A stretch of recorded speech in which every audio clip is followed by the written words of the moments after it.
حضرت مولا قدر والا در یاد شي چې چېرته زه وویشتم او شهید شوم که نه بیا به ارمان وکړم.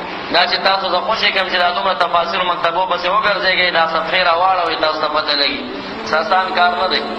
مولانا نادرشاه صاحب همدغه شان د دې مناظرې کولې په کور کې شهید. څوک یې غم هم اوس نه خوري، نوم یې هم څوک نه یادوي. په دومره دا چې ارمان یې هر چا ته ورځي چې د ساتلو سړی و رانه بې ځایه لاړ. چې غلام حضرت مولا دنیا نه لاړ، دا مدرسینو پسې به مدرسو ته بیا ورځي ښه، بیا به ورته وایي راوځئ مناظرو. غلام حضرت مولا به قبر نه راپورته کېدی نه شي چې مناظره ورسره وکړي. او مولیانو کې قوه د مناظرې نشته، څه به کېږي؟